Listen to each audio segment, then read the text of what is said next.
so that leads me into my next question. So why did you choose to work with me? What did you see as the possibility?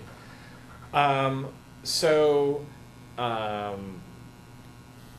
taking a look at these issues, I look back at my experience in working with kind of like the HR department, if you will.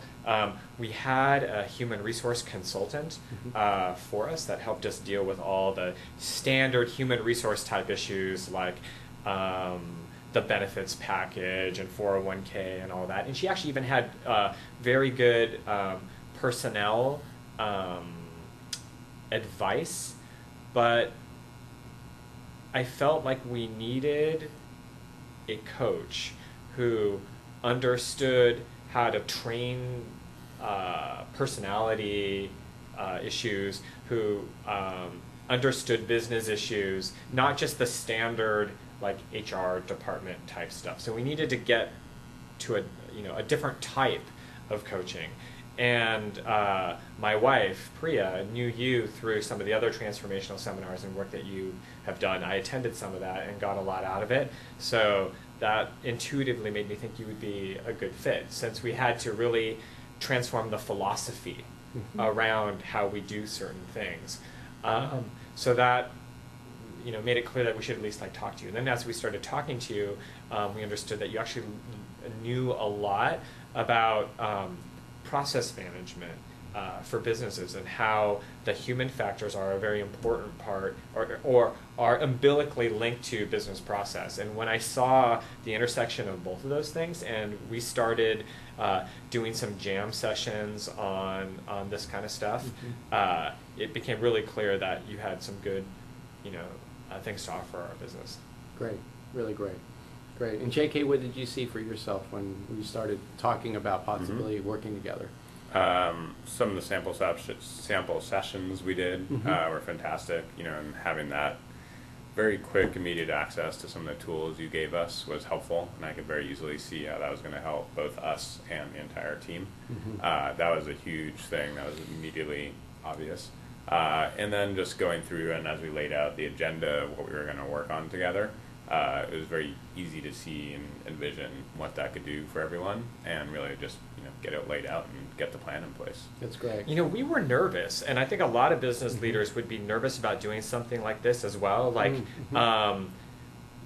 We know that you can transform things if you're committed to it.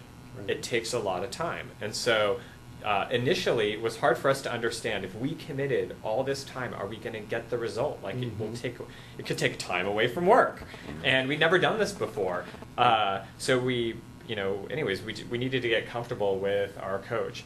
There was one model, and I'm embarrassed to say that I forgot, but you drew this Foursquare or something for us that talked about that was the tipping point. The Johari window. The Johari window. When you explained this to JK, he used it to coach Ben on something. Immediately at that moment, you're like, holy cow, this thing was really useful. Yes.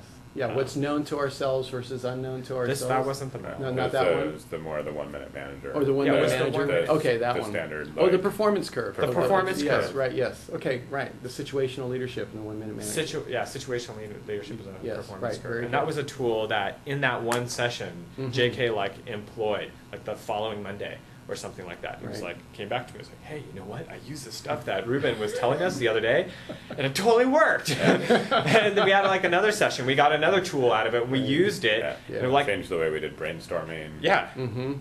Yeah. So it was really awesome. Yeah. Great. So, JK, why don't you expand on that? What were some of the results that you noticed from adopting the coaching that you did with me? What were some of the other things?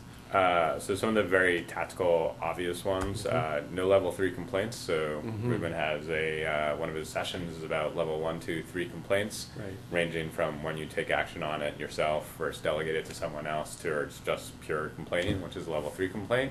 And that really resonated with the team. And someone would come to me and they would say something, and then they might say to themselves, finally, that's a level 3 complaint. And then they would just go off and do something about it. And that transformation was great as a leader, because having your team take care of those problems by themselves was awesome. And it just makes for a much more pleasant atmosphere when people aren't just complaining about things. So that was a huge one. really understanding, Bijan mentioned this earlier, the whole lead strategist implementer and how you form teams in general and how you get those teams working together and understanding roles and who is going to do what, and how you can have two incredibly talented, bright people that are both passionately interested in the exact same topic contribute equally but in different ways and have that all feel good to everyone involved. That was a huge win for our company. Like the most important win, we had a breakdown in that area, right? Like all these type A engineers felt like they didn't know the difference between having to lead the issue and being able to contribute to the issue.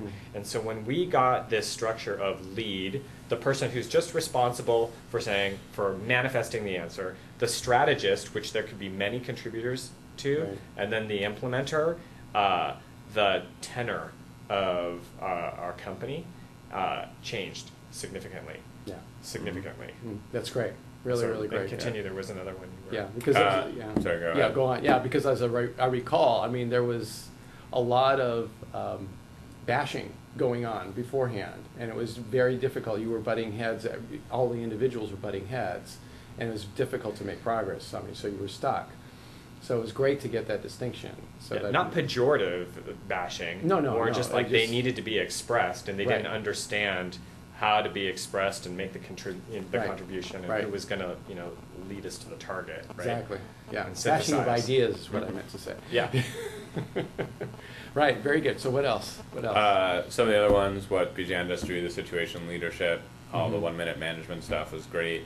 How to really form teams, and then I mean, really, I'd almost say like the highest level one is people. Whenever you go through training like this, there's a lot of introspection, and there's also a real encouragement around sharing your thoughts publicly, and just improving that overall communication and team bonding, and getting a chance to have some team formation exercises was a really big one.